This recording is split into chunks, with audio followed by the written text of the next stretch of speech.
Welcome to today's edition of the Rush 24/7 podcast. Greetings, my good friends, and here we are, getting closer and closer and closer to Christmas. We've got another full week of broadcast excellence almost in the can because it is Friday. Live from the Southern Command in sunny South Florida, it's Open Line Friday! That's right, Open Line Friday, which for those of you who are new, and there are millions of you, you might say, what's different about Friday? I listen to every show. It doesn't sound any different to me. That's true. It doesn't sound any different, but on Friday, callers can talk about whatever they want to talk about. It doesn't have to be something I'm interested in. It can be totally off the wall. It can be personally invasive if you want to ask a personally invasive question. Anything. Now, I don't know what Snerdley screens out and doesn't let through. I can't witness the screening, so I don't know. You know, I've had a few complaints. You said I could talk about anything, and Snerdley said it wasn't good enough. But when it comes to believing my call screener or a random emailer, I don't know. What choice do I have? I always have to decide that Snerdley would never lie, and a random emailer might. Anyway, great to have you, folks. Telephone number 800-282-2882. The email address, ilrushmo@eibnet.us. First thing I do when I roll out of bed, literally the first thing I do, I grab my iPhone and I scan. I have a whole system of programs set up that informs me of things I'm interested in that happened overnight, after I went to bed, or even before I went to bed that I didn't know about. And today, the first couple things I saw almost made me want to put up my hands in frustration and say, what the hell are we doing? What is the point? And it was the fact that two late-night comedy shows, Jimmy Kimmel and Colbert, went on rants about net neutrality last night, thereby submitting another level of proof that all it is yet another phony left-wing expand the government idea. All it is the next Obamacare. All it is the next climate change. All it is the next Democrat fraud. And then I got to thinking how sad it is that liberalism has now corrupted late-night comedy. Some people like those late-night comedy shows. When I was growing up, Johnny Carson, you try to keep the TV lights low so your parents wouldn't know you were watching.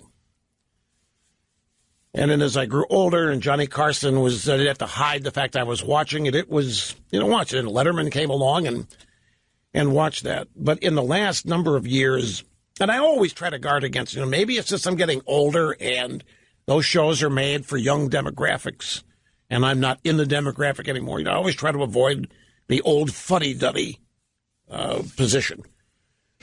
Always, when I was growing up, I always promised myself I was not going to become one of those old fuddy-duddies that thought everything about modern times was an absolute disaster. And I was always going to do what I could to stay young at heart. That I was never not going to abandon the Beatles and go back to Sinatra. My parents never adapted. They liked what they liked. And I'm finding people my age, what their most favorite radio stations are? Stations that play the 60s, play the oldies from a happier time gone by.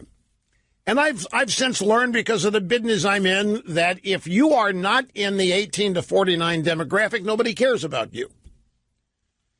When you hit 50 and older, advertisers abandon you. They don't care because they don't think they can change your mind. But until then, you are fair game. And so anything the 18 to 49 demographic is doing is considered hip and interesting, and we need to keep our eyes on it. But once you hit 50, nobody cares. I vowed I was not going to play. I was not going to become irrelevant at 50. And, of course, now I'm 66, and I am not irrelevant. I am as and more relevant than ever. But it's a daily fight. It's a daily battle. And, of course, it's an ongoing battle not to succumb to the negativity that's out there. Nobody wants to hear it. I certainly don't like rolling out of bed and seeing it. But it just hit me today. Did you ever stop to think?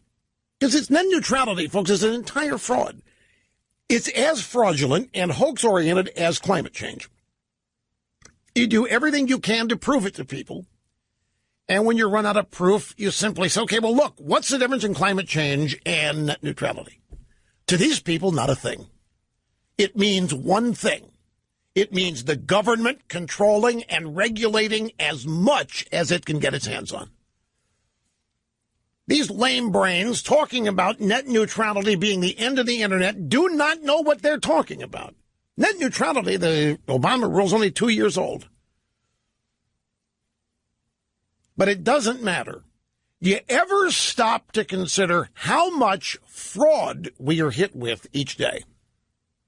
That is presented as news. That is presented as news hidden in entertainment. Presented as information, and cumulatively how negative it all is. And the cumulative impact that it has on people who absorb this stuff on a daily basis. If you want to understand the rage that is occurring all over our country, blame it. I mean, you have to only look at where people are going to find out what they are learning. And the left in this country today is in a constant state of rage, so much so that late-night comedy isn't funny anymore. It's just the latest platform for deranged, delusional, left-wing liberalism. And it isn't healthy. This constant dose of fraud that is always negative, that is piled on top of itself day after day after day. It takes a concerted effort to avoid being affected by it. And even with the greatest efforts you can muster, you cannot avoid totally being affected by it. There's so much of it, and it's so all around us. It's so constant and encompassing that you can't ignore all of it, and thus you can't avoid being affected by some of it. You know, there's a story that I can't remember who told me this. I was just reminded of it by my old buddy Andy McCarthy. We've been chatting about this. And Robert Bork had a story about watching the Clarence Thomas Anita Hill hearings at the faculty lounge at Yale. And there was a colleague of his in there, a friend. People think it might have been Irving Kristol, but it doesn't matter who it was. So Bork is sitting there watching the Clarence Thomas Anita Hill hearings, and a guy walks up to him and says, what do you think you're looking at, Judge? What are you witnessing here? And Bork said, we are looking at the end of civilization. And the guest said, after handing him a martini in the faculty lounge, hands Bork a martini, the guest says, well, yeah, we are, but it'll take a long time, and it's still possible to live well. So even though the left is embarked on a course to transform and destroy our great country as we know it, it is going to take them a while. If they succeed, we're here to do what we can to see that they don't, but that it is still possible to live well at the same time. But you're going to have to avoid some of this stuff. I mean, for crying out loud, look, I've been on the net neutrality hobby horse here for this week, and I'm not going to spend any time on it here again in terms of telling you what it is. And just all I want for those of you on the fence about it, in fact, I'll tell you this. This is the best way to illustrate how this stuff works. I have a friend, you would all know his name, professional athlete. This guy, unbeknownst to me, when I found out he was a listener, unbeknownst to me, this guy's a bigger right-winger than any of us. But he's not public about it. If I told you who it was, you'd be surprised only because you don't know. There's nothing that this guy does that would indicate to you that he is one of us. So I get a note from him about a month ago, and he's in a knockdown drag-out with a stepson over net neutrality. And he's asking me for assistance. So I reply to his questions. And he was getting sucked in himself by his stepson.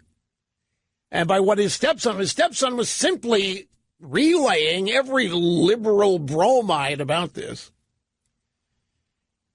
And he was getting sucked in because he didn't understand why some of these major internet service providers would be for it if it penalized them.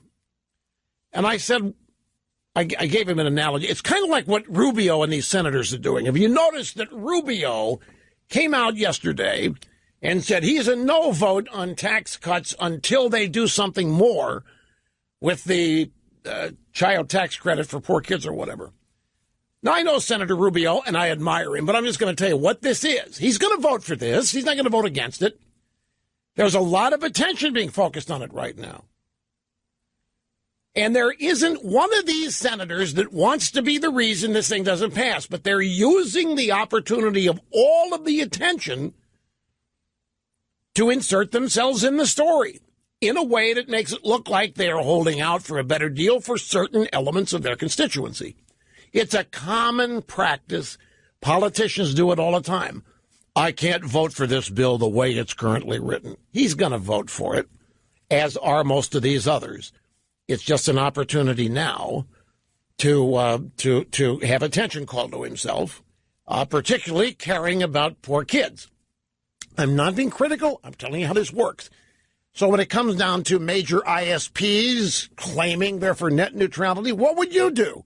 If you're a major ISP, if you're a cable provider, and your young customers hate your guts because you charge them money, and if you think your young customers love net neutrality, what sweat is it off your back to say you support net neutrality too when you know it's not going to pass, when you know the FCC is going to get rid of it?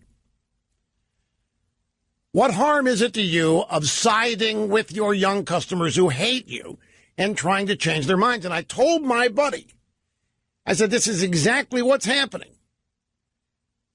It's no different than an automobile company or General Electric signing on for climate change. It's no different than Nabisco selling green Oreos to relate to climate change. Keep everything green. It's nothing more than marketing. They're trying not to antagonize their customers who already hate them.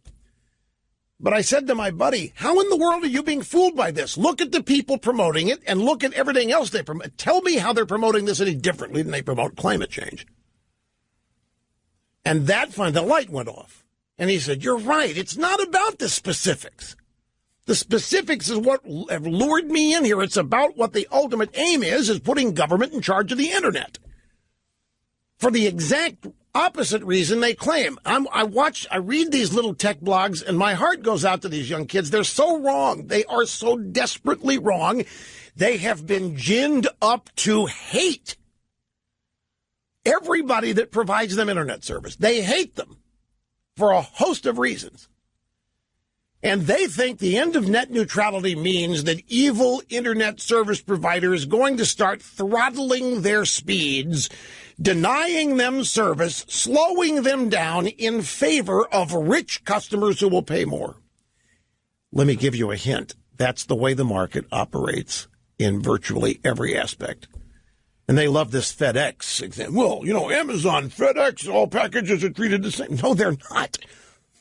You can order a package delivered in a week. You can have it ordered by 8:30 the next day. You can order, if you want to pay for it, a faster delivery speed. The internet is no different. But while these guys are worried, throttling is when the company slows down your connection speed. And they do it to save data, but these guys think they're doing it to cheat them. The thing is, that's been happening the past 2 years under the rules of net neutrality. I encounter every day in preparing this program mountains of ignorance. coupled with stupidity in some cases. And it's just frustrating to me. The ill education and the mal-education that is happening here. And no matter what the issue the left pushes, it is all about denying the population of our country, expanding liberty and freedom in place of the government regulating more and more behavior of people, wherever they are, including on the internet. And then these young people glom right onto it and think it's the greatest thing in the world, and if it doesn't happen, they're going to lose their internet. This is what they've been told, and they believe it. And, of course, for the first 15, 20 years of the internet, when there was no net neutrality, is when it expanded and grew to be this great resource that it is. It's just, all of this is in utter defiance of common sense. So I get out of bed and I see that the late night comedy show, Jimmy Kimmel, who's now become the nation's expert in health care for children, and now that idiot Colbert and probably that idiot John Oliver at HBO, all of them now, climate change is no different than net neutrality. And then yesterday, don't forget, a brain, a one-of-a-kind brain, an intelligence so rare we never encounter it, Sandra Fluck, worried to death that net neutrality, eliminating net neutrality, would all of a sudden make it impossible for women to get abortions. You know why? Because net neutrality would lead to the elimination of how to get an abortion instructions on the internet. A bunch of right-wingers are going to come along and simply erase and clog up the Planned Parenthood site or whatever. And women who want to get abortions would not, starting today, be able to find out where to go or how to do it. What utter stupidity. It's the kind of stupidity that makes me fear for the country. And it makes me so grateful at the same time to have people like you in my audience. I cannot tell you how appreciative I am. I got a couple of See I Told You So's coming up on the program today. We also have, ladies and gentlemen, a reported case of female sexual harassment in Kansas. A well-known women's rights warrior sought to arrange wrong story. This is Andrea Ram. That one, by the way, that's Lisa Bloom. Wait till you hear this. I grabbed the wrong. They all look the same by Friday, folks. Everything in my stack looks identically the same here. Andrea Ramsey, Democrat candidate for Congress, this is out of suburban Kansas City, will drop out of the race after the Kansas City Star newspaper asked her about accusations in a 2005 lawsuit that she sexually harassed and retaliated against a male subordinate who said he had rejected her advances.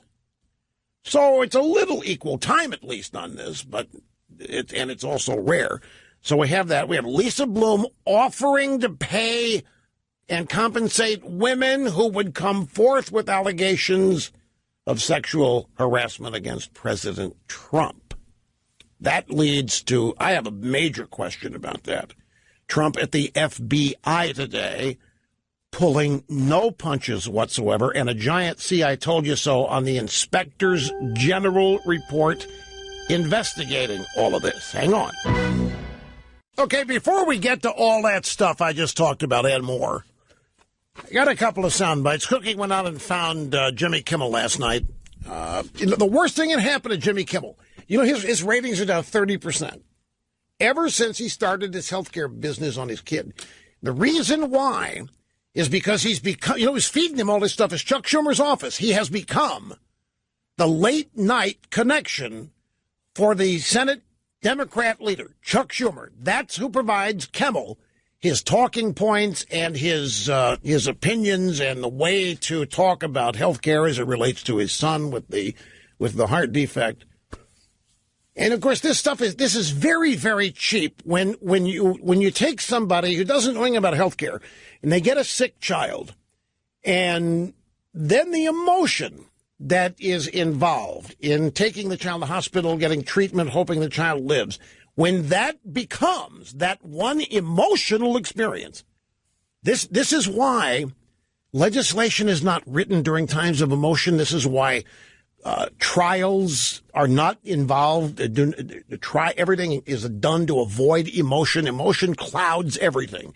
One case, one person, one family's experience cannot establish policy for a national system of health care. But that's what's happened. Kimmel's example has become, by design, the Democrat Party saw it, they made a connection, and I'm not making it up. Schumer's office, maybe others, provide Kimmel as talking points. And since they thought it went so well with health care, now they're feeding Kimmel a single net neutrality. Kimmel doesn't know anything about net neutrality, and probably in the normal course of things doesn't care about it. But he's been made to care about it. And his experience with all the attention he got, which was very positive and heartwarming with the example of his sick child, has propelled him now to a new area. And he's no longer a late-night comedian. He is much, much more. And it just ought to tell you something, that when a guy goes from supporting Obamacare to supporting climate change to supporting net neutrality, it ought to tell you the issues don't matter. There's one thing that glues all of these things together, and it is the growth of government. It is the idea that nobody can live their life the proper way without government telling them what they can and can't do.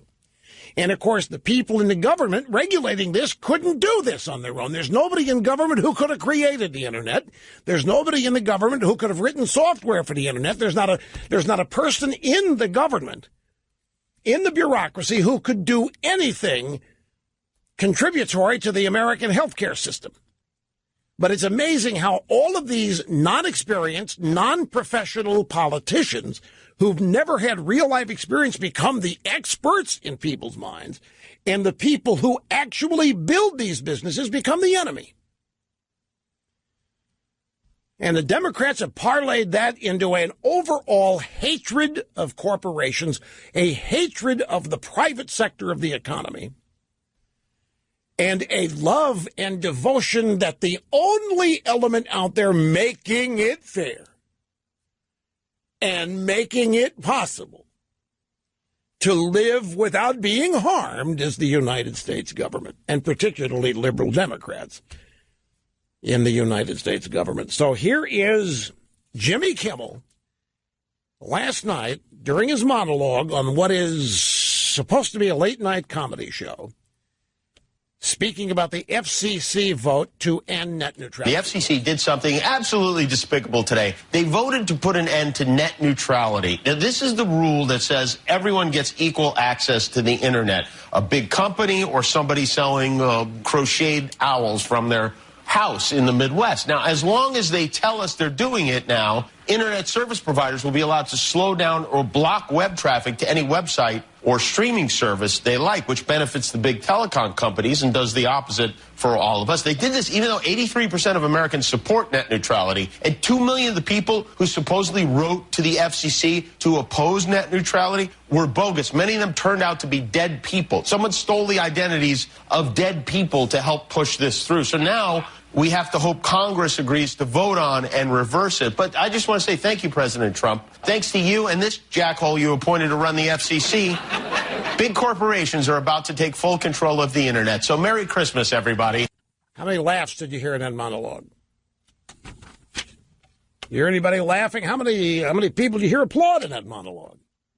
This is not why they watch the show. And by the same token, if you turn on Nightline and whoever's hosting it starts doing a joke routine for the first 10 minutes, you're not going to watch that. That's not why you tune in. That's what's so special about this show. We do both. Irreverent humor and serious discussion, credibility on both sides, but it's very rare you find people can do it. Kimmel can't do it, and neither can Colbert. But that doesn't matter because they're getting oodles of love and support from political areas, politicians, and so forth.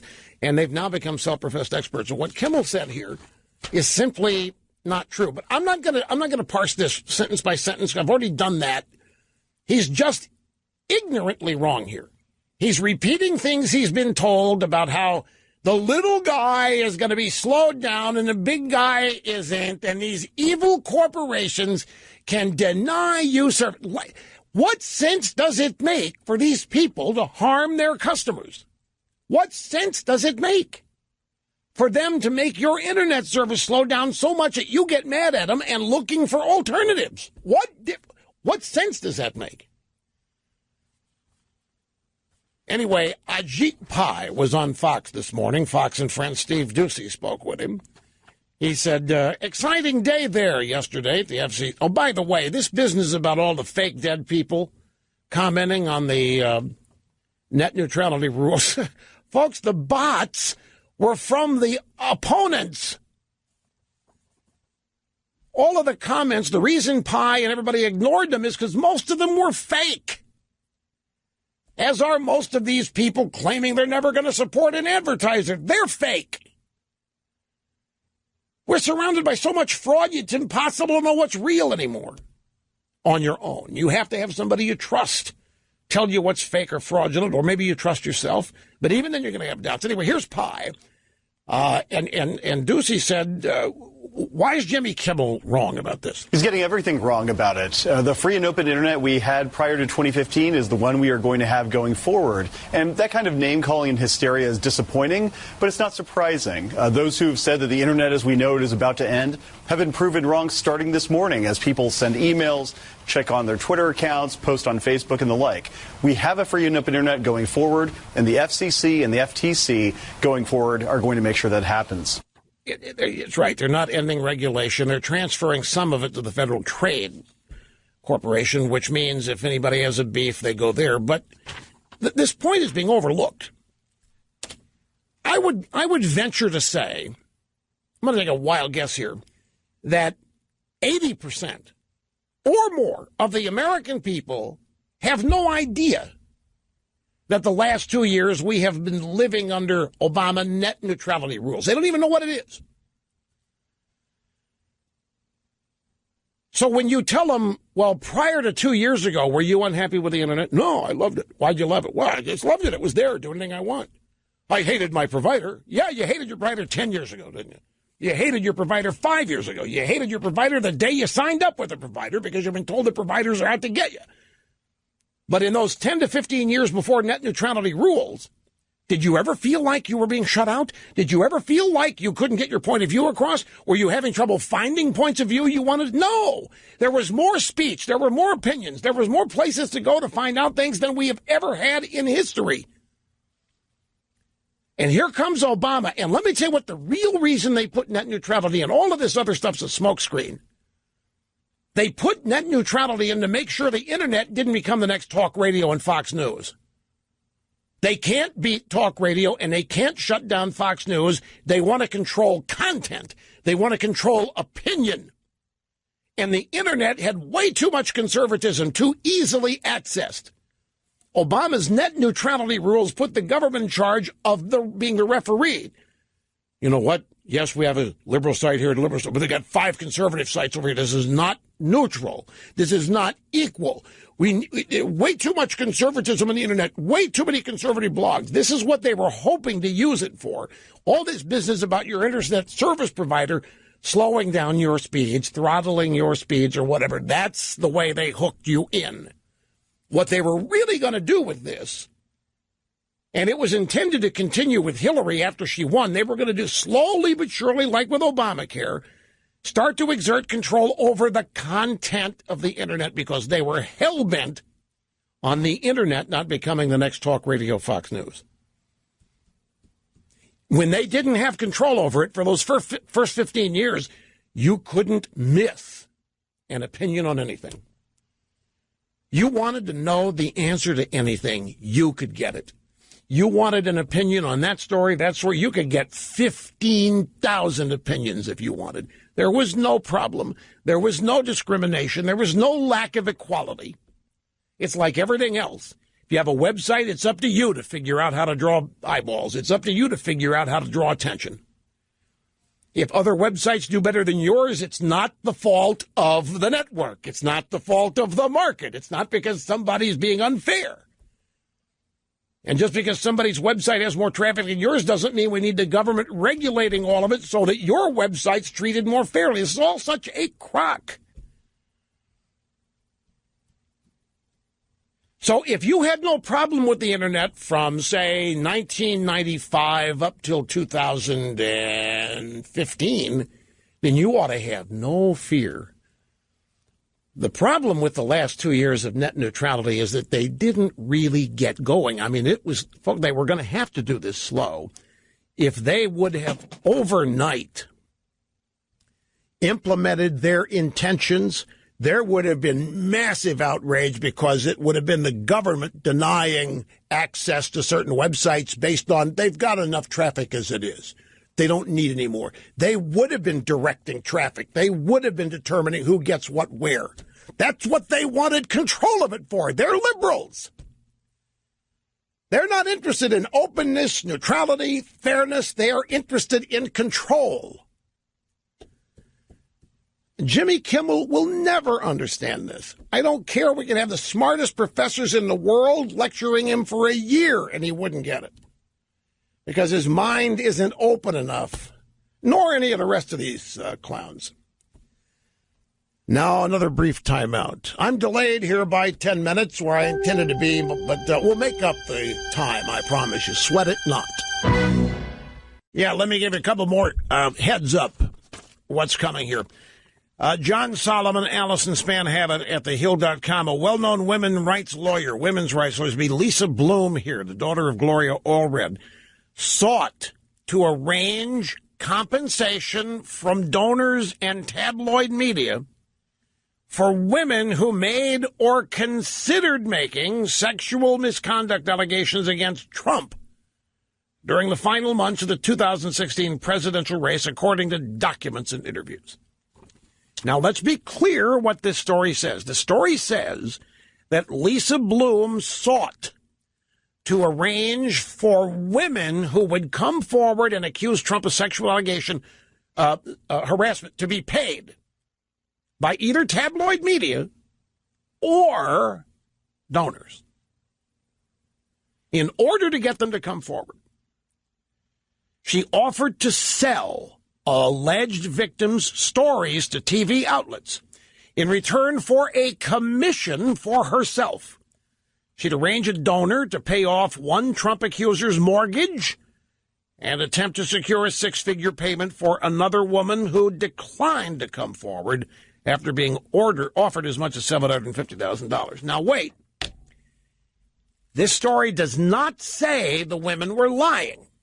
It doesn't go that far. The story makes it seem as though these women were women who had legitimate alleged complaints, and Lisa Bloom was finding them, and to get them to come forward was offering money, the payment of a mortgage, $750,000, and the money would come from donors, presumably Democrat donors, and tabloid media would pay for it.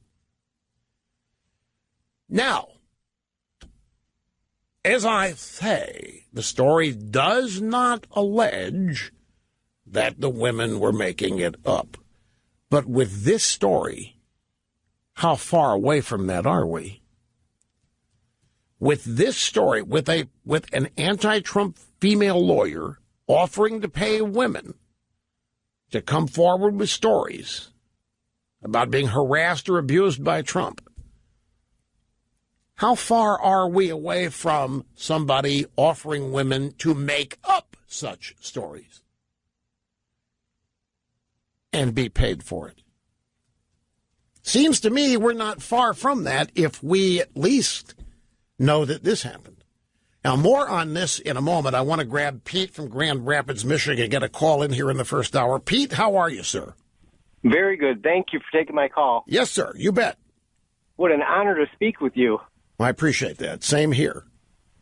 Well, I was telling the Sturdley that my son is a junior in high school and comes home all the time with information that is just fed to him. So net neutrality, for instance, how he comes home and he tells me about this stuff. And every day I make it a point to be in my car so I can listen to your show, because without you, I would not be able to tell him the truth and have him think about all these things that he's hearing. And without you, I would not be able to stay a step ahead of what he is learning in our public schools, and it's just terrible. So I just wanted to thank you, because the stuff that they spew out to these kids, and they believe everything their teachers tell them. Oh, I know. I know they do. Look, I appreciate your comments there, and you can. I sincerely understand, and I do appreciate it. And it's one of the reasons why I take what I do so seriously. I know that what you say is true, but ask yourself this question when listening to you tell this story. Your kid, your 16-year-old, you say, yes, comes home and a teacher has just beat him up over net neutrality or global warming. Right. Take your pick. What is any of that? What course? What course is this net neutrality tirade taught in? Government. Well, that makes some sense. If it were phys ed or art appreciation 101, it'd be a different story. But even so, this is just current events disguised as government or history or politics. And it's being used to propagandize kids. Well, thank goodness you're there, sir, and I appreciate it. Back in a moment. Remind me, Mr. Snerdley, in the next segment to explain zero rating. This is folks, this is going to be a very, very informative explanation about net neutrality and the past 2 years when it was supposed to make everything fair and just. Hang on. Okay, the tax bill is done, and it's going to be presented, released at 5:30 this afternoon. That means it'll be voted on next week. So it means that all of these senators that had problems with it must have had their problems resolved. Live from the Southern Command in sunny South Florida, it's Open Line Friday. 800-282-2882, the email address lrushbo@eibnet.us. Okay, I'm going to take one more stab here at making this net neutrality thing understandable. One of the things we do on this program is make the complex understandable. I want to explain to you what zero rating is.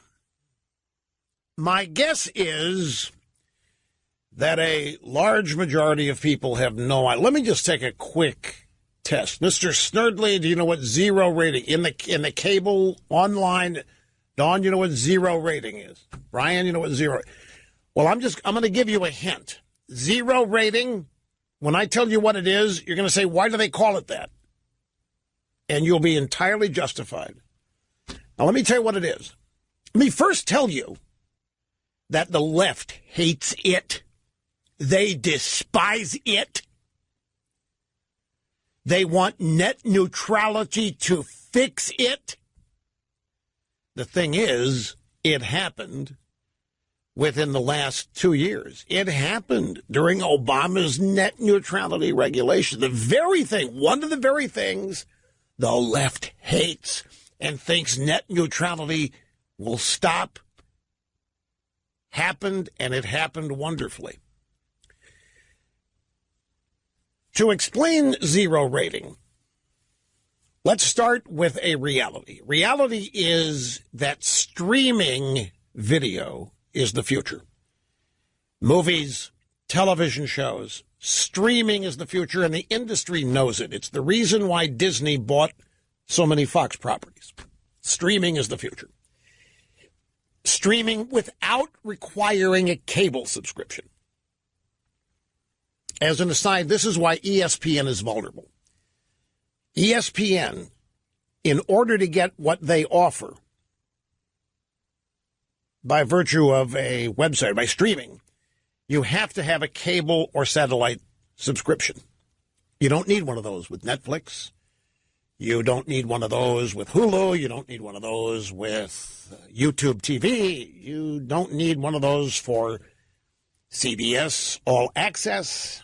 But with ESPN, you can't stream anything they do unless you also subscribe to cable or satellite. ESPN will not be able to survive this way. But that's a different story. The focus here is the future is streaming. It is theorized that cable TV in 20 to 25 years will not exist as we know it, that there will be that much attrition, people abandoning it in favor of streaming video. They'll have different packages they can buy, a la carte. It's just they don't, and the idea of paying for things you never watch, which is how cable structures its business, is finally biting them. It's finally coming back to haunt them. So a number of providers have begun to offer streaming services. AT&T offers a streaming service called DirecTV Now. Hulu has a streaming service. It offers much the same as AT&T, but there are some differences, and the pricing structure is different. YouTube has a streaming service that's rolling out. It's not quite all across the country yet. Comcast is going to start one. A cable company is going to start a streaming service because it's the future. So, but DirecTV Now was, for all intents and purposes, first. I signed up. You know when it comes in handy? I'm a satellite subscriber, too, which is relevant to the story. It comes in handy when there's a thunderstorm here and you can't get the satellite signal. Just fire up Fox News or whatever I want on DirecTV Now. I can watch it on the airplane. I can watch it at home, watch it on a laptop, computer. And if I want to beam it to the TV with AirPlay or something, I can do it, but I don't. But the opportunity is there. Now, I haven't canceled satellite or cable. I use both. But I'm a rarity in that regard. So here's DirecTV Now. The new offering, the new streaming service, are 3 different price tiers that you can buy based on how many channels you want. 35, 65, or everything. Those are the number of channels. The prices are pretty comparable to what cable prices are. They're a little cheaper. And they've added Showtime, they've added HBO, they've added, and these are add-on options you can buy. And as time went on, they offered local stations in your market.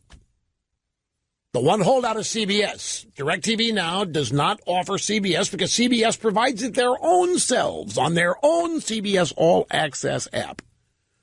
But you can get ABC and Fox and NBC on DirecTV Now. So since AT&T owns DirecTV, they decided on a promotion to lure people into signing up to DirecTV Now, the streaming service. And they said, if you are a DirecTV subscriber, we will not charge you any of your data usage when you use DirecTV Now. When you stream, when you use our streaming service, if you're a DirecTV subscriber, we won't charge you for the data you use. That's called zero rating. The tech journalism community hated it. They despise it. They think zero rating is unfair because Hulu can't offer it and Comcast can't offer it. And so therefore Verizon subscribers can't get the deal. And T-Mobile subscribers can't get the deal. And Sprint subscribers can't get the deal. Only AT&T subscribers who also have DirecTV can get a data-free usage of DirecTV Now. That is called, exactly, it's called competitive advantage. It's not, but to the tech blogger community, they want net neutrality to be able to force the government to stop AT&T from doing that. Why should Verizon customers be punished by having to pay for data if they sign up for DirecTV Now and AT&T customers don't? Well, AT&T's trying to get you to cancel Verizon. AT&T's trying to get you to cancel Sprint, T-Mobile, whatever. And T-Mobile and Sprint are trying to do the same thing. They're trying to get you to cancel AT&T. But these little crumbheads come in here and they want that proclaimed unfair. That's a hell of a deal. If you're an ABC or AT&T subscriber for your cell service and you also have DirecTV, then you will not be charged the data you use for streaming AT&T's streaming service, DirecTV Now. That's a hell of a deal, is it not? And they want the government to be able to come in and stop that. That's not neutrality. That's not equality. Next thing you know, they'll go after Amazon for underselling what you can get at Walmart. It isn't fair. I mean, where does that kind of thinking stop? Everything must be the same price. Everything must be available to everybody. But you had a bunch of Verizon subscribers in the tech community and T-Mobile subscribers. This is not fair. It's not fair. Why should I have to pay for data? And they do. Well, if it means that much to you, cancel your Verizon and sign. I hate AT&T. I don't like it. Well, then don't sign up with AT&T. But I have to sign up with AT&T if I'm going to get no data charges on. Yeah, well, you hate AT&T. What are you going to do? I guess I'll stick with T-Mobile and just continue to complain. So, zero rating. Of course, the name tells you nothing about what it means.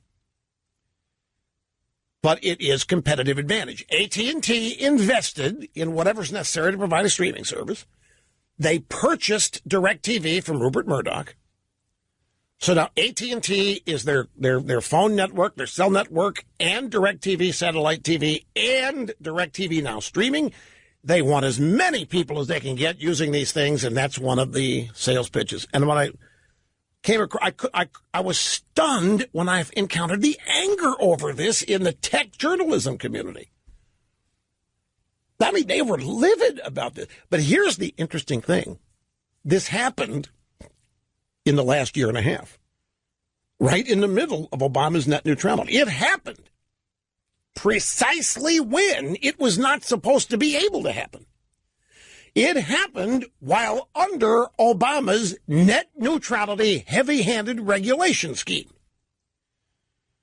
And what they wanted was somebody to be able to go to some arbitrator and lodge a complaint against AT&T and to make them stop this because it's unfair. They wanted net neutrality rules to enable them to shut down AT&T's use of zero rating.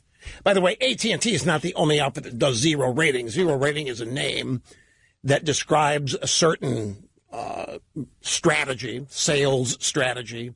It's no different than, buy one, get one free, like with the Clintons.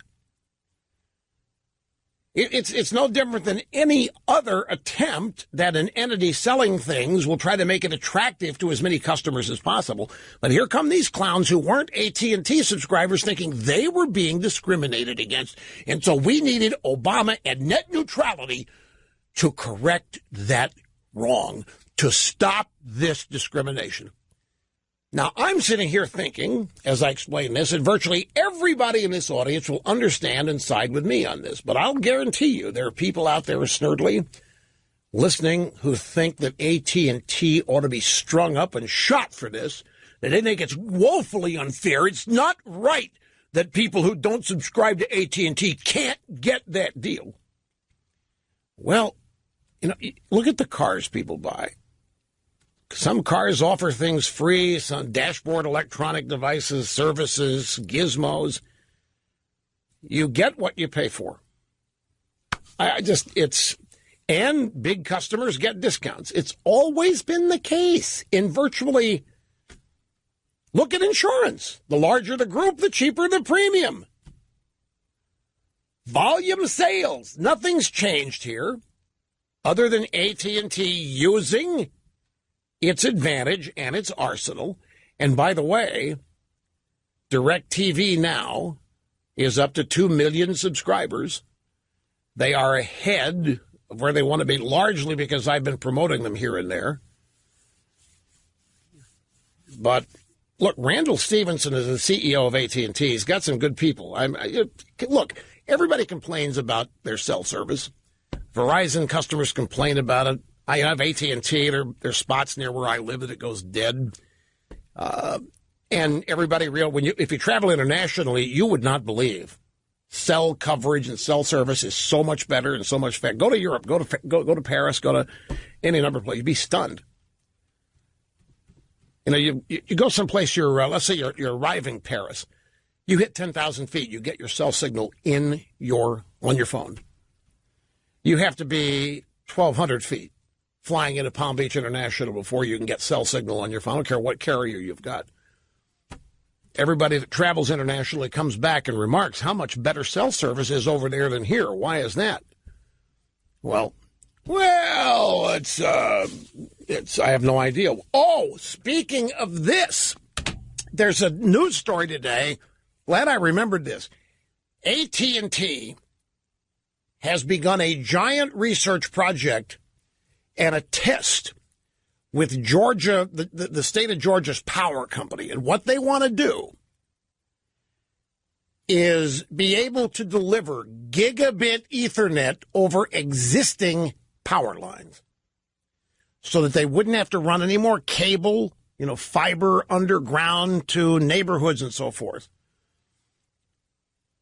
They've been testing this around the world. They're starting to test it here in the United States. It's called Gigabig or Giga something. I don't have it in front of me, but it's a fascinating concept. Find a way to have these power lines already carrying electricity to various places to broadcast Wi-Fi and cellular signals, basically cellular, at certain frequencies, because power lines are everywhere. You wouldn't need any cell towers. Wouldn't matter how close you were to a cell tower. You'd have constant cellular strength. And AT&T is working on this. Now, if Verizon doesn't do it or T-Mobile doesn't do it, are the net neutrality boys going to come along and say it's not fair? That let's say AT&T rolls it out first. Let's say they succeed at this. And if you want this, you got to sign up with AT&T. The net neutrality boys, it's not fair. It's not fair. I'm Verizon and I can't get cellular service like that. AT&T should not be. That's kind of it's not the greatest example, but this is the way they think. And they want government to equalize all this and take away competitive advantage because it's not fair, because not everybody signs up with the same supplier. Now, I just happened to notice this story. Where I live, they're now burying our electricity wires. So they turn this on. It won't help me. The wires are going to be underground. They're doing this because of hurricanes and winds so that you don't have power outages. Like New York. A lot of New York doing it. Well, you got to start somewhere. You got to start somewhere, Stern. They get to your neighborhood eventually. They're doing it in my neighborhood now. But they're not going to turn it on for years. It's going to take years to get all this buried. Anyway, let me take a break. We will be back and continue in jiffy. We're back on Open Line Friday. Folks, this is funny. During the break, I just checked the internet. I checked the email. I've got an email from a friend. It says, hey, Rush, I'm in D.C. I'm listening to you right now. I'm heading back to Israel in a few hours. Would love your take on the tax bills prospects. Now, I'm going to translate this for you. Hey, Rush, I'm in the airport, getting ready to fly to Israel. What the heck are you doing wasting our time on net neutrality? Don't you know that the tax bill is going to be presented at 5? Don't you? This guy is very gently trying to tell me that I had better get this show back on track. Back on things that really matter, like the tax bill's prospects. Okay, Joel, I hear you. Tax bill, it's going to pass. They're going to present it at 5:30 today. The showboating senators got their time on camera with their concerns. They've obviously been addressed. Democrats can't stop it. They're not going to seat this clown Jones next week. McCain will vote for it. Cochran will vote for it. Corker probably won't. But with Pence, it's going to pass. I don't have any doubt that it's to me it's such a fait accompli. That's why I'm not talking about it. I don't think, folks, that there is anybody in broadcasting who has explained more about tax and this bill than I have.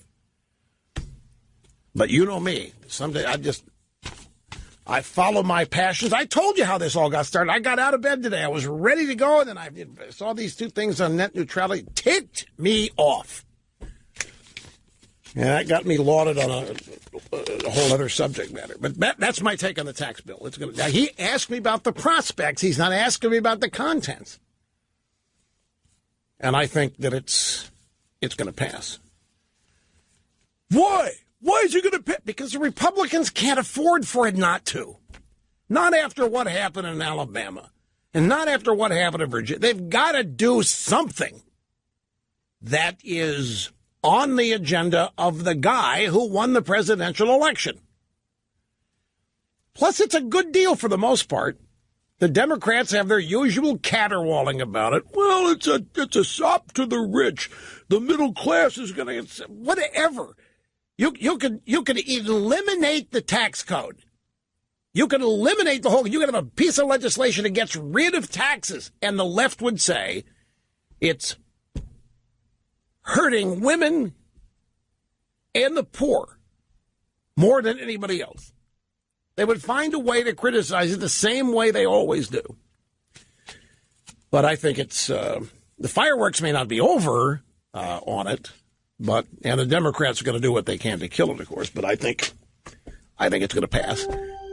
Is that okay? Can I move on now? Back to what I care about. Hey, man, a legend, a way of life. Open line Friday. Time now to head back to the phones. And we go to Fort Wayne, Indiana. Hey, Don, great to have you. I'm really glad you waited. Thank you. Hey, long-time listener, first-time caller. Thanks for taking my call. Yes, sir. Question is, with all the sexual harassment that's been going on, why do you think Jimmy Kimmel is getting a pass from doing the Man Show back in 1999? Well, because that was like 18 years ago, and it was an entirely different. Back then, these comedians were funny. And back then, there wasn't this heightened political pressure. But back then, the left hadn't gotten hold of the issue and politicized it. Back then, the sexes could laugh at one another. Well, it did have some relationship to Clinton Lewinsky. The Man Show did have some relatability to that, which is one of the things that made it endearing. But that's a long time ago. Are you expecting that somebody go back in time and try to hold Jimmy Kimmel accountable for some of the things he said and did on that show? Well, yeah, you think it would be, and the key word would be fair, but yeah, that wouldn't be a bad idea. Well, I get you thinking. If we're going to go back and rehammer Slick Willie over Lewinsky, which is 1997, how come the guys on the Man Show are getting a pass? And it was a TV show. But speaking of which, everything today is reminding me of something. There's a story this week in Variety. Thank you for the call out there, Don. I appreciate it. There's a story in Variety about a former production assistant at the Today Show. And her name... another one of these things where I thought I had it right in front of me and I don't. Maybe. Yeah. No, that's ESPN. More sexual harassment, ESPN. John Bucci-Gross. Can you believe that? Do you know who this guy is? Some of these guys, I better not say anything else. Yeah, but two more guys at ESPN now have been charged. But this story is Addie Collins is her name. And she told her story to Variety. And the headline, Inside Matt Lauer's Secret Relationship with a Today Production Assistant. And it begins in 1999, speaking of which the Man Show was big on Comedy Central, wherever it was. Quick, who was Kimmel's co-host on the Man Show? Way to go. The broadcast engineer gets it right. Adam Carolla was that show had its moments, I have to admit. In 1999, Addie Collins arrived at NBC's Today show as a young intern with big aspirations. A few months later, she landed her dream job as a production assistant, forming close bonds with Katie Couric, Ann Curry, and Al Joker. But Matt Lauer kept more of a professional distance until Addie Collins was ready to leave the show. She's now married, and her last name is Zinone, or Zinone. It's Zinone. One day in July 2000, Matt Lauer invited her to lunch, which she thought was going to be a chance to get career advice, but it wasn't. He just wanted to hit on her. Now, she makes the point that this was a completely consensual relationship. They met in his office where he locked the door with the button under the desk, and they met in restrooms at restaurants, and they had their little fling. But that's the point is that she thought she was the only one until all of this surfaced about Matt Lauer, and now she realizes she wasn't by any means the only one. And the story is all about how this ruined her life. This woman finally served her internship at NBC, got a real job at NBC, and because of this affair with Matt Lauer, she was so shaken up by it because she learned for him it was just a piece. She was romantically and with her heart invested. She thought there was a relationship. He, of course, she was just a skirt. Now, wait a minute now. This is what she's writing about. There's a lesson to be learned here. If you just be patient. Let me finish with this. She was so shaken up by this. She went to West Virginia because she finally figured out if she was going to be Katie Couric, she couldn't get there being an intern or an assistant. She's going to have to get on the air. So she went back. Her home state's West Virginia. She got a job. She's a news anchor. But it didn't go because she never got over what Matt Lauer did to her. Even though it was consensual, she never got over it. She felt like a piece of trash. She felt all kinds of bad. She joined the military and had 2 tours in Iraq trying to find herself. She came back. She's gotten married. She's now doing something else. And she went public with this only after this endless parade of women who've been harassed by Matt Lauer. Again, she's not stressing that she's not alleging she was harassed. It was consensual, but she had a toughest time dealing with the fact that he was not emotionally invested, attached at all. And you know what the lesson is? Well, there are many, I grant you. But what have we been told for decades now? By the feminists. And what have young women been told for decades now by the feminists? All of that, but we've been told now that women are like men. And the discrimination against women all these years is the fact they've been treated like women. It's time now to treat women like men. They're the same and should be treated as such. Women should and could be like men in the workforce. They can have it all. They can have the career, they can climb the corporate ladder, and they can be Susie Homemaker and Betty Crocker at home at the same time and have a totally fulfilled, they can have it all. And furthermore, sex for women could be just like it was for men. Series of random quickies in the bathroom or with a guy in the office. Satisfying, fun, but no commitment, no big deal. Feminism said, do not tie yourself to a man. Feminism said, do not make your happiness dependent on a relationship, right? Here is a prime target. Addie Collins, a prime target for the modern teachings of feminism.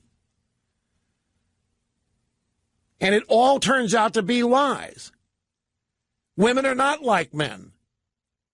And what this story makes clear to me in her case, she is devastated by the random sex. She is devastated. She was thinking, the way to put this is,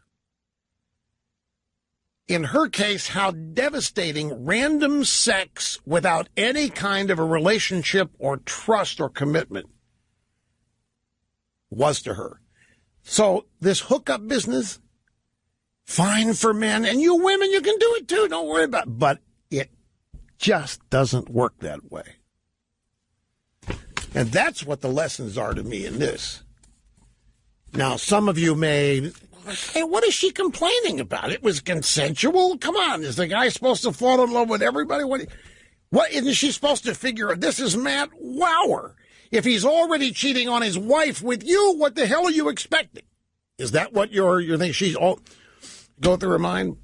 Fine a day. You can have that go through your mind all you want. All I'm telling you is that this woman is being very open about how she's married. There's a picture of her husband in not in this story, but if you Google searches, she's married to a former football player from West Virginia, tight end, by the way. And there's a baby.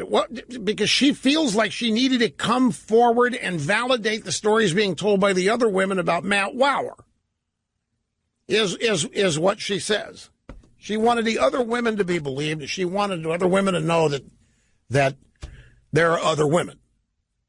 There's comfort here in the fact that you're part of the group where the malcontent guy mistreated everybody. I don't know. I'm just trying to explain this to you, but this is so hilarious. So I decided to watch CNN during the break. Trump went to the FBI today. We have the sound bites coming up in the monologue segment of the next hour. Trump went to the FBI today, and he hammered the FBI, and he hammered the news media again. He did what he does. He's consistent in hammering who he hammers. It was the graduating class at Quantico, and he promised them to clean up the FBI and to fix it, that it's in tatters. He talked about the fake investigation into him with the media before getting on a helicopter to fly down to Quantico. CNN is beside themselves. They can't believe this. You had Wolf Blitzer. You had A.B. Stoddard. You had Dana Bash. And they're wringing their hands over this. Is horrible. This president, he is attacking institutions that are delineated in the Constitution. He's attacking the FBI. He's attacking the Department of Justice. He's attacking the news media, hard-working reporters. He points at their faces when he says fake news. And they're just beside themselves that the Republicans will not respond and tell Trump to shut up. A.B. Stoddard says, when you talk to Republicans in private, they tell you how they hate it and they don't like what Trump does, but they won't say anything public about it. And I'm watching this, and I'm thinking, you people think you've got a license because you're mentioned in the First Amendment to lie? You have a license to destroy people who are your political opponents. You have a license to lie, to use fake information like the Trump dossier. You have the right to promote what you know to be fraudulent stuff as news. And then when somebody calls you out on it, they are the bad guy. What? You are supposed to be left alone. You can lie and destroy and promote whatever you want. And nobody, and especially the targets, nobody can respond to you. They're supposed to just stand aside and let you destroy them. They're supposed to just stand aside and let you lie about them. They're just supposed to stand aside while you whittle them down to nothing. And that's the attitude they all seem to convey here. You can't attack us. We're journalists. You can't criticize it. And he's criticizing all of these institutions. They're corrupt, for crying out loud. It's why he's elected. The left has corrupted everything they've touched. You'll hear. We got the Trump soundbites at the FBI coming up. But I got to get back to the phones now. This is Vernon in Winston-Salem, North Carolina. Welcome, sir. This is quite an honor. Merry Christmas, Rush. Same to you, sir. Appreciate it. Thank Thank you. Rush, I've been listening to you for some 25 years, and I'm wondering if some of my perceptions of you are accurate or not. Not politically, but maybe more personally. For instance, I think you're very, very generous, except for maybe with your time, that you don't suffer fools well. Is that accurate?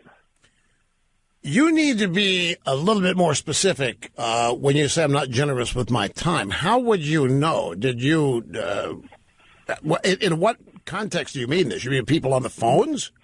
Well, I wouldn't know except for listening to you on the phone. And so just by listening to you and trying to gather who you are personally, maybe little stories that you've told of interactions with people. And so, you're very generous with your time and giving your talent to us on the radio. But, in your personal life, if there are fools around, you don't suffer them well. I think, I know what you're asking. I'm just not sure what I have said that would, because you're saying personally, not here on the radio. So you're imagining me being somewhere in public and I encounter a fool. And you seem to think that I would do whatever I could to get away from that fool as quickly as I could. And I'm trying to figure out what I've said, whatever that's made you reach that conclusion. I'm not mad. Don't misunderstand. I'm just trying to understand here. There has to be a reason you think that. I'm curious. What do I do? How do I do it that makes you think when I encounter idiots and I turn around and walk away?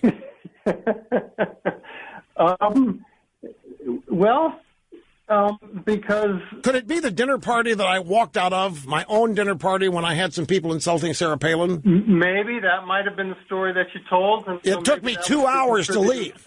It took me 2 hours to have a fill of it. Well, then maybe my perception is inaccurate. Maybe you do suffer fools well. I tried to talk him out of it. It's when I realized I was talking to blocks of wood that I said, what's the point? I got to go to L.A. anyway, so I got an early start.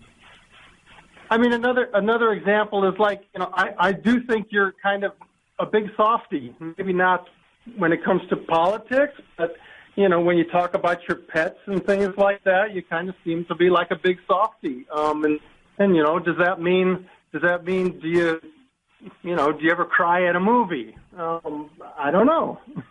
I'll tell you this. I don't cry, but I choke up.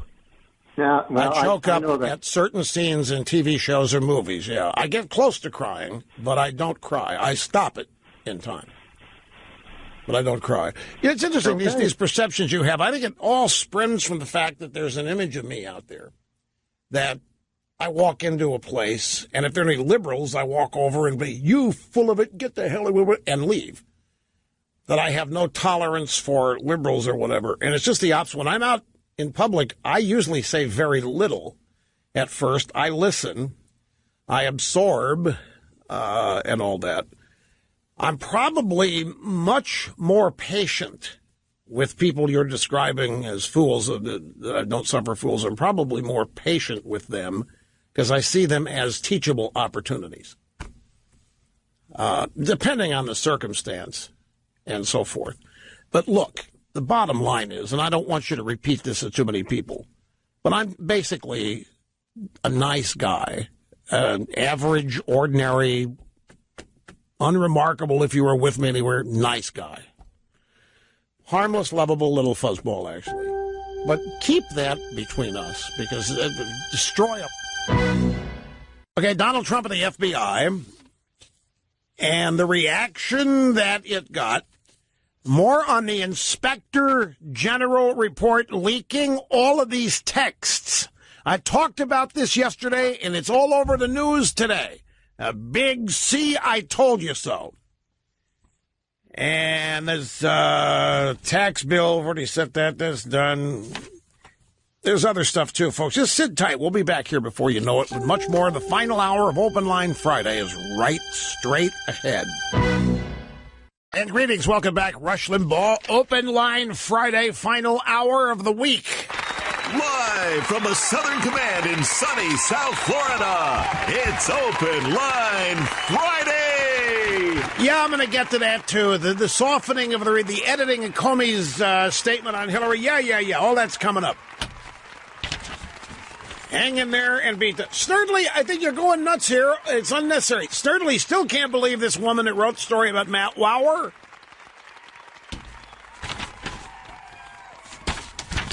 I'm telling you, if you're looking to the answer for this, you'll find it in feminism. They thought women were told they could be just like men. Women were told they would not be making commodities of themselves if they did hookups like men do. And it turns out that's not true. That's all the story means. All the story means, Snerdley, when you get right down to it, is that feminism's been a pack of lies. That human nature is what it is. And she's disappointed because she thought something other than what happened would happen. Anyway, I need to move on here. It's great to have you back. Rush Limbaugh, 800-282-2882. Yeah, we're learning that the Comey, remember that July 5th press conference where he told everybody that what she did, Hillary, didn't rise to being prosecutable. And it turns out that his original draft on this used exact language from the statutes that detail prosecution. And it Strzok went in there and modified it and softened the language describing what Hillary had done. They were clearly trying to protect her. Now, it may have been because they didn't think they really had the goods on her if they did prosecute, but I don't think that's it. I don't think they had any intention of prosecuting. A, she was their gal, number one. Number two, I don't care about anything. I just don't believe these people wanted to be responsible for taking out a presidential candidate. I mean, they didn't want to be seen as the entity that did that. They were trying to take Trump out. Don't misunderstand me. But they were structuring that so that it looked like Trump took himself out because he was a dirtbag. And they were clearly protecting Hillary. But I don't think any of these people wanted to have it blamed on them. They didn't want the responsibility for having denied a particular party its nominee that resulted from millions of votes cast during primaries. But now they're trying to do just that. They're trying to nullify the presidential election. And remember, they never thought Trump was going to win. But I'm getting a little bit ahead of myself. We'll get there eventually. We're going to start with the Trumpster. The Trumpster left the White House today on his way to Quantico, Virginia, and the FBI Academy. It's the FBI National Academy graduation. New agents were graduating today. And he stopped on the way to the helicopter to Marine One, and he talked to the press, and he launched again. He told them that he thinks this Russia thing, there's nothing there. It's collusion. Any collusion, it was between the Democrats and the Russians. And he fired both barrels at the media. The one thing they can't say is that Trump doesn't meet the press. I mean, he talks to the press more than any president we can remember in our lifetimes.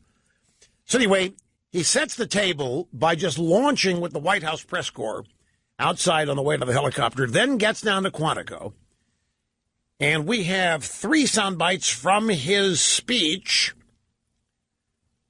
at the FBI graduating ceremony. Both terrorists came to our country through the dysfunctional immigration system that we are correcting, and rapidly. And one came through chain migration. The other, visa lottery. Do you think the country's given us their best people? No. What kind of a system is that? They give us their worst people, they put them in a bin, but in his hand when he's picking them is really the worst of the worst. Congratulations, you're going to the United States. Okay. What a system, lottery system. We're calling for Congress to end chain migration and to end the visa lottery system and replace it with a merit-based system of immigration. Whoa, you hear it? The FBI graduates are applauding us. You should have seen, by the way, I misspoke. That's the one soundbite we have from the speech to the graduates of the FBI Academy. The others are actually from the press gaggle the White House lawn before he gets in the helicopter. But you hear this. These agents applauded this. Trump's remarks there are why he got elected. That's right off of his campaign, or right out of his campaign. The reasons he was elected, and he needs to remain focused on those things. Because they work every time they're tried. Now, this is on the White House lawn, Trump making his way to the helicopter on his way to the FBI commencement ceremony. It's a shame what's happened with the FBI, but we're going to rebuild the FBI. It'll be bigger and better than ever. But it is very sad when you look at those documents, and how they've done that is really, really disgraceful. And you have a lot of very angry people that are seeing it. It's a very sad thing to watch, I will tell you that. And I'm going today on behalf of the FBI, their new building. And, you know, when everybody, not me, when everybody, the level of anger at what they've been witnessing with respect to the FBI is certainly very sad. Now, I could be mistaken because his speech was on here during the prep period before the program. I could swear he said some of this in his FBI speech. Maybe not, but I'm pretty sure he did. And it was remarked on. I mean, the CNN people blowing a gasket over here over what Trump said today. And I'm sure some of it was at the graduation ceremony, but certainly there. So he's got a little press gaggle outside the White House on the way to the helicopter, and he's just unloading. Here's the next soundbite. There is absolutely no collusion. That has been proven. When you look at the committees, whether it's the Senate or the House, my worst enemies, they walk out, they say, there is no collusion, but we'll continue to look. They're spending millions and millions of dollars. There is absolutely no collusion. I didn't make a phone call to Russia. I have nothing to do with Russia. Everybody knows it. That was a Democrat hoax. It was an excuse for losing the election, and it should have never been this way where they spent all these millions of dollars. That was a rigged system, folks. That was a rigged system. When you look at what they did with respect to the Hillary Clinton investigation, it was rigged. And there's never been anything like it in this country that we've ever found before. It's very, very sad. You know, it sounds like he was listening to this program yesterday. I mean, even from calling this thing a hoax, which I've been doing all week. No, don't misunderstand. I'm just saying it sounds familiar. Regardless, he is fired up, as he should be. This is so illegitimate. Look, I'm not going to waste any more time characterizing this. I've done it all week. But I am livid over this. That didn't happen, which is still dominating and shaping 90% of the news every day. Something that did not happen. And what did happen is being ignored. Hillary and the FBI and the DOJ colluding with the Russians to help her win the presidency. Here's one more Trump on the White House lawn before getting on board Marine One to go down the FBI account. I don't want to talk about pardons for Michael Flynn yet. We'll see what happens. I can say this. When you look at what's gone on with the FBI and with the Justice Department, people are very, very angry. He was asked if he would consider a pardon for Flynn. He said, I don't want to talk about pardons for Michael Flynn yet. We'll see what happens. Jim Kallstrom is the former director of the New York office of the FBI. He is a founding member of the Marine Corps Law Enforcement Foundation, which is a charity that we here at the EIB Network and the Rush Revere Time Travel Adventures with Exceptional Americans completely support. We donate money. We raise money for them. They provide college scholarships for the children of Marines killed in action and other branches during national emergencies. Kallstrom is a former Marine. He is a dyed-in-the-wool, acknowledged patriot. He's a former FBI director, and he is worried about what is happening to the FBI. In the FBI, the people I knew in the FBI were Vietnam War vets, many of them, and they came back. They got in law enforcement. Some of them went to the FBI as agents. Kallstrom rose up the ranks of the top executive in the New York office. Many of them are at the FBI in various, the people I knew and know, and they're a different breed. I mean, you would not read about this kind of stuff with them. You wouldn't read about people like Jim Kallstrom and people that worked for him discussing how to undermine a political candidate in the office of the Deputy Attorney General and the Deputy Director of the FBI. You just wouldn't. These guys didn't go there. But they're plenty political. I mean, they're plenty partisan. They have their political opinions, but they held the FBI in the greatest, highest esteem. It was to them, it was impenetrable. The integrity and its reputation, they would do nothing to sully it. And they're dismayed by what is happening. Kallstrom last night was on Risk and Reward on the Fox Business Network with Elizabeth McDonald. She said, what can an FBI agent do to stop a president from getting elected? He can do what this guy tried to do. He can fabricate things. He can make up stuff. He can lie. He can be a total moron. He can recruit others. You know, he belongs in Leavenworth, this guy. He belongs behind bars, this guy. These things cannot happen in a democracy, particularly in the FBI. But it's not the FBI. I beg the American people, don't condemn the FBI. Condemn these people that have went way, way off the rails here and, need to be dealt with severely, in my view. He's talking about Peter Strzok there. Strzok, who we now know edited Comey's comments on Hillary and was exchanging text messages with his mistress and devising plans to screw Trump and to have an insurance policy in case Trump won. And you heard him there. This guy belongs in Leavenworth. And it's not the FBI. I beg the American people, don't condemn the FBI. Condemn these people. Because I'm telling you, this kind of stuff, never, you would never have seen the FBI colluding with a political operative and then helping create the idea that it was genuine intelligence. You would have never had Jim Kallstrom presiding over such a thing. It would never have been allowed.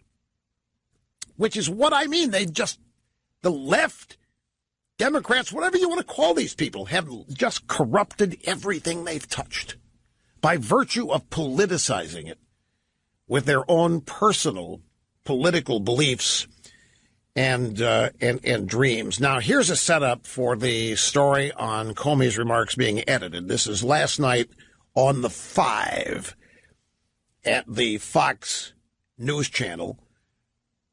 Chief Intelligence Correspondent Catherine Herridge reported the changes made to Comey's statement exonerating Hillary in the use of her private email server. They made a change about the likelihood that a hostile actor was able to penetrate Hillary Clinton's email server.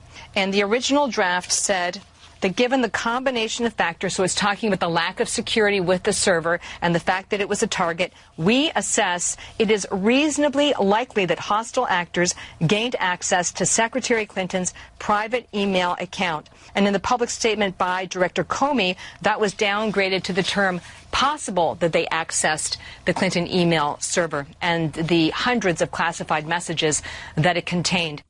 So let's go through this, because this appears to be proof of how Strzok watered down Comey's statement exonerating Hillary. And if it's true, it should be the blockbuster news of the day. But since it's more bad news for the Mueller witch hunt, the drive-bys will ignore it. So this is Fox. It's Catherine Herridge. The headline, Comey edits revealed, remarks on Clinton probe were watered down. Newly released documents obtained by Fox News revealed that then-Director Comey's draft statement on the Hillary email probe was edited a bunch of times before his public announcement. That was that July 5th press conference, in ways that seemed to water down the FBI's findings considerably.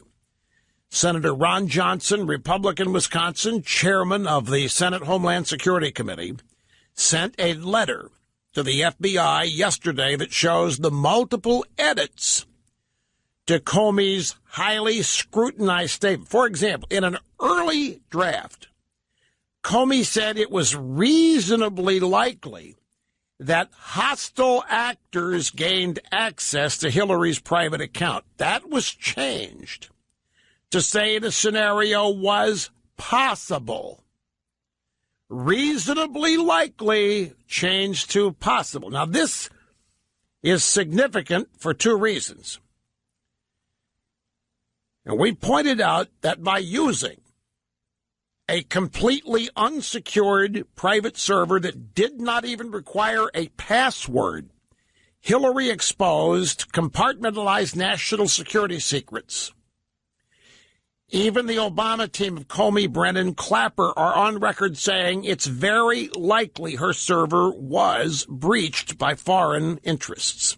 There was another edit. Showed language changed to describe the actions of Clinton and her colleagues as extremely careless as opposed to grossly negligent. Now, the reason that's important, gross negligence is in the statute. Gross negligence triggers charges. Despite what Comey said about there being no intent, they edited, and they think it was Stroke that did this. They edited grossly negligent out and replaced it with extremely careless. And that's what Comey said. It's just careless. Just extremely careless. She didn't really know. She wasn't paying close enough attention. She had no intent, as opposed to grossly negligent, which is a huge difference, a major indictment of her behavior. And that, as I said, it's a key legal distinction. Stroh's edits turned the FBI's original list of Hillary's many crimes and the need for her to be prosecuted into a call for her to be exonerated. They had the goods. And the editing of the statement turned this from a case needing to be prosecuted to a situation where, hey, you know what, we can exonerate her. She really didn't have any intent, because they downplayed what she really did. And it was Strzok who had the mistress and the texting back and forth that did the edits. Everybody also seems to be forgetting that Loretta Lynch could have overruled all of this. She could have overruled Comey's decision not to prosecute, but she chose not to. And then there's this piece at New York Magazine. Oh, I got to take a break, folks. I just saw it. Back here in just a second. Don't go away. Okay, grab soundbite number 23. This is Wolf Blitzer and A.B. Stoddard, just worried as hell over what Trump said on the White House lawn before getting on a helicopter to go down to the FBI Academy at Quantico. When he goes after the FBI, when he goes after the U.S. intelligence community, when he goes after the news media, these are basic, pillars. I think the most astounding thing has been to watch the Republicans turn away from the opportunity to push back when he tries to undermine our institutions. They took an oath in Congress to the Constitution, not to a president. And when you talk to them privately, they moan and groan about exactly what we're talking about. Where were they when he said the FBI was in tatters? Did anyone stick up for the FBI? Well, why should they? The thing that amazes me about this, these people really think that they are immune from any criticism. And any criticism of them is a criticism of a pillar of our foundation. And it is not permitted. You're supposed to shut up and take it like George W. Bush did. You're not supposed to push back against. And when you do, you're the problem. You're undermining institutions instead of these people attempting to undermine the will of the people. Back in a second. You said 9 Democrat senators are demanding that Trump resign. Bob Casey, Pennsylvania, the latest to join the fray.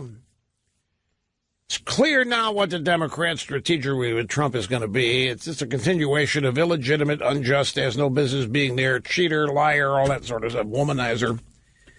And I'm interested to see how this goes over with these senators' constituents. I wonder how many of these people that vote Democrat out there. Like I've got a story. The reason I'm asking this is that the story in the stack from a guy, a Democrat, lifelong, is fed up with his party because they have abandoned. Here it is. It's a guy named Eric Reimer. Now it's published at Fox News. Democrats are losing support from many, including me, as they move further left. And this guy claims to be flabbergasted over the fact that Democrats have stopped having any interest in helping people and that their only focus is getting rid of Donald Trump. I'll have the details as the program unfolds. Daily Caller has a story today. Democrats mobilized against Rod Rosenstein as Inspector General investigation zeroes in on the FBI. We told you about this yesterday. I raised a very important question and answered it for you. How do we know about these texts between FBI agents? We've got the text between Strzok and his mistress, Lisa Page. There are 10,000 of them. And when they started leaking, a lot of people said, who's doing this? How do we know? Does the FBI actually ride herd on everybody? Is there somebody in there that's reading every text message and every communication?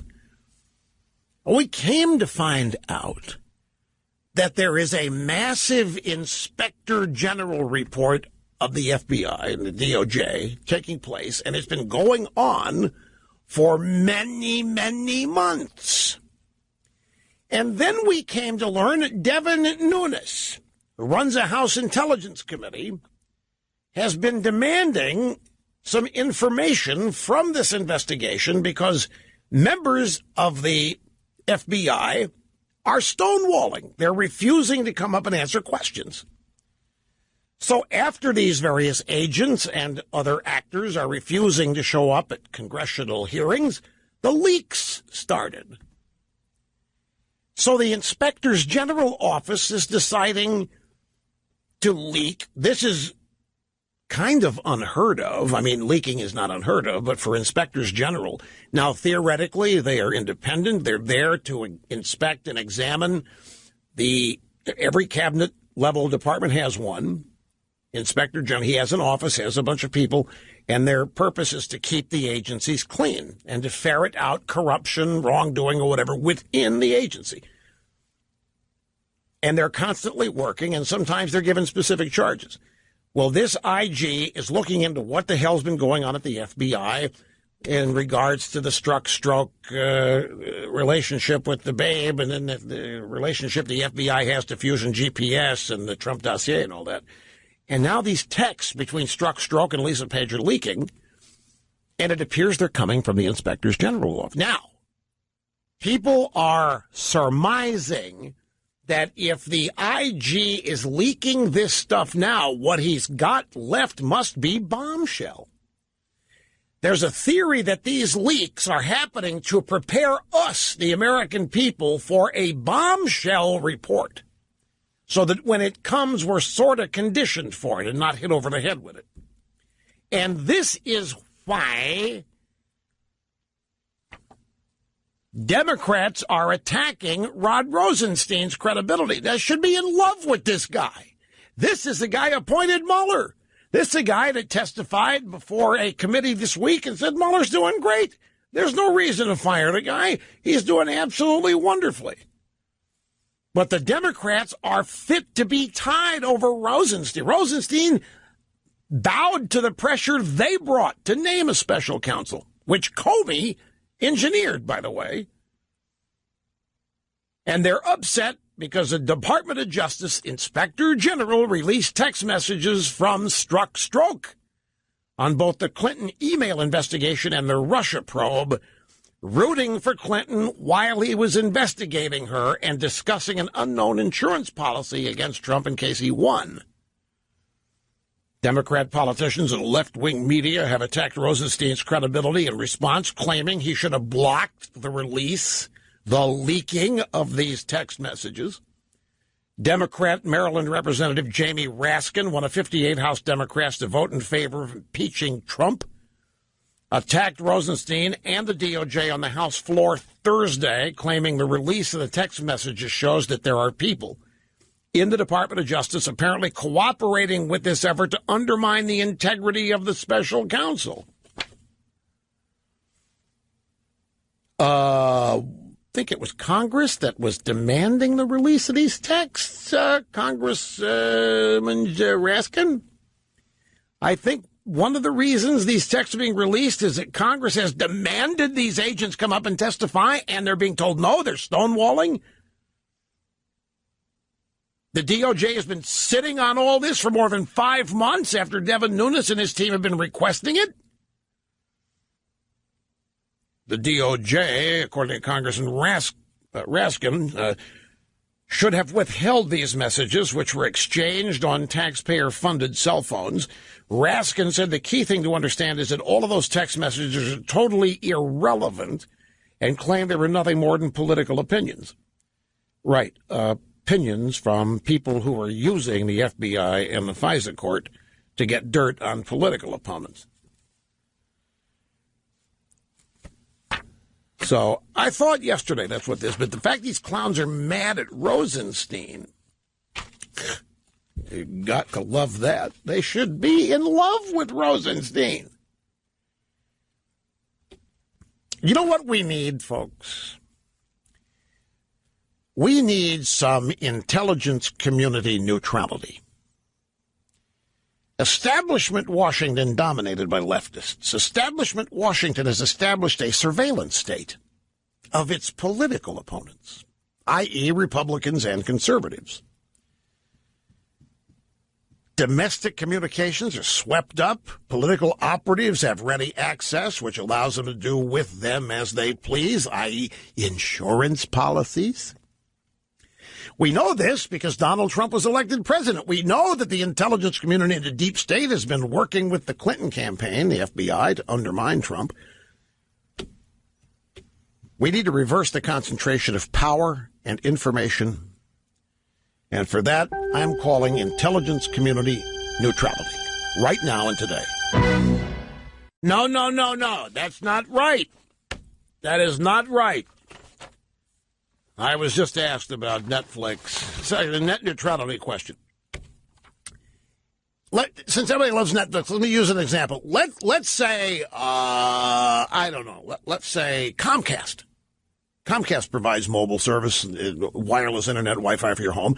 Let's say that Comcast began a promotion to offer free Netflix streaming. Obama's net neutrality would not permit it.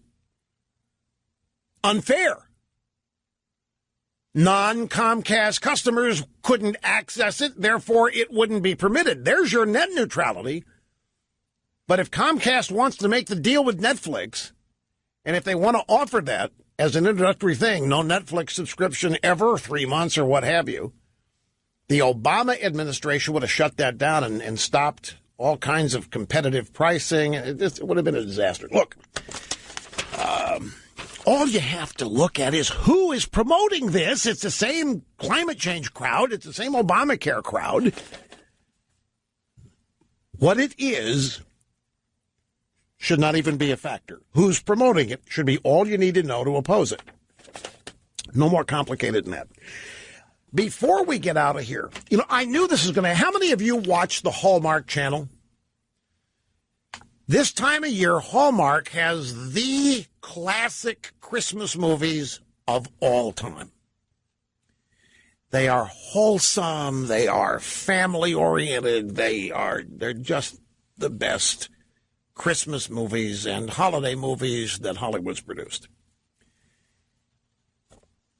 Well, Slate.com has published a scathing review of the network, claiming that it is showing round-the-clock Christmas movies that spread Caucasian cheer.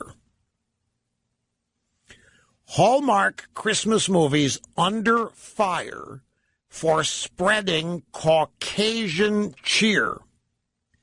They brim with white heterosexuals who exclusively, emphatically, and endlessly bellow Merry Christmas to every lumberjack and labradoodle they pass. They centered on beauty pageant heroines and strong-jawed heroes. There are complaints about the lack of gay people, the lack of feminazis, and the lack of Muslims in Hallmark Channel's Christmas movies. Muslims don't do Christmas. What? Anyway, I knew it was going to happen. I knew this channel was going to eventually come under assault for what it is, and it has now happened. So our cold front is over. 78 degrees out there. Our cold front only lasted 5 days. Well, actually 4 days. All right, folks, have a great weekend, and be ready. Be back here. We'll be here next week, starting on Monday here at the EIB Network. Steelers and Patriots on Sunday. We'll see what the ratings are for this one.